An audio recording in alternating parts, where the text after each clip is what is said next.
In terms of the organizational setup, in terms of how should sort of leaders in organizations, how should managers in corporations, C-levels in corporations, or leaders in government adapt or embrace those changes, or what type of I don't know, maybe policies or approaches should they take to gradually move towards that adaptation process, or really responding to this change? And perhaps let's talk first about companies, and then we can talk a little bit about the public sector and governments. Well, to be honest, the challenge is the same.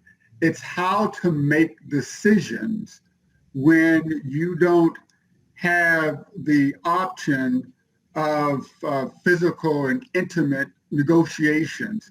For instance, humans, like we're social beings, right? And organizations adapt that need of being social. So what organization do you know pre-pandemic that didn't make a major decision without having a physical meeting or having a dinner or getting to know the other party in an intimate manner? It's like a rite of passage, and it doesn't really matter what country or what society or what continent you're on. There's always a dinner or always a lunch, right? Or always a face-to-face meeting that culminates a business agreement. Well, when you can't do that, now the question is, how do you consummate an agreement without that intimate, physical, feel-good meeting? And when you transition to a global virtual world, you have to look at your own internal business processes and figure out, how do I use this advanced collaborative technology, this digital technology, to learn about another individual, to become intimate with that other individual, to be able to trust that other individual. Because these dinners, these meetings, these lunches, it's about building personal trust. And you do business with people that you trust. So in reality, is how do I build digital trust in this virtual digitized world? What are the elements that potentially could contribute to it? What we should be looking for here? Well, it's information, it's data, but not just having the data, but having the data verified by independent third parties, and being able to look at the provenance of data and the provenance of information, and being able to look at data and information as if it's transactions. I mean, how much data has the party that you're working with been able to collect? How has that data been verified? Has there been any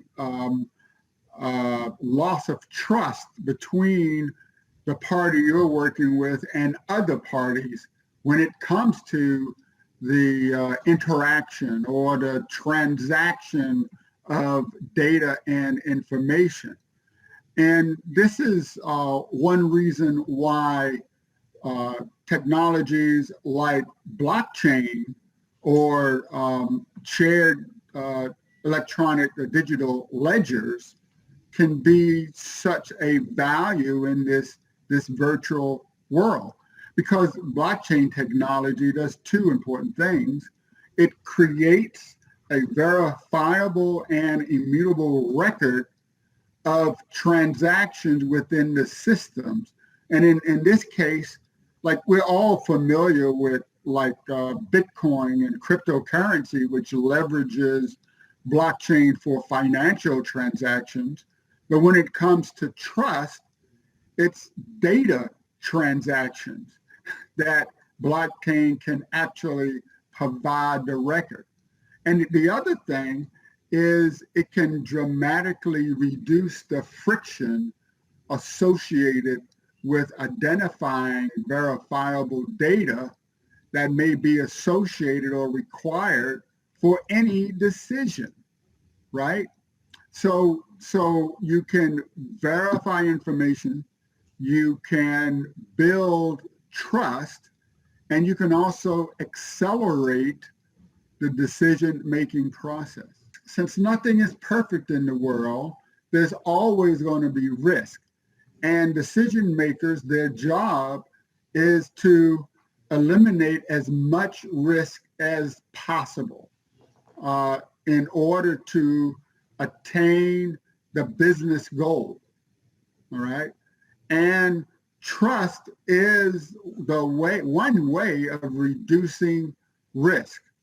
And if you can't take the time or are in a position to build that intimate physical trust, then a good proxy is data and an ability to look at that data over time and to look at the representation of relationships based upon the quality of the data that's being exchanged in those relationships.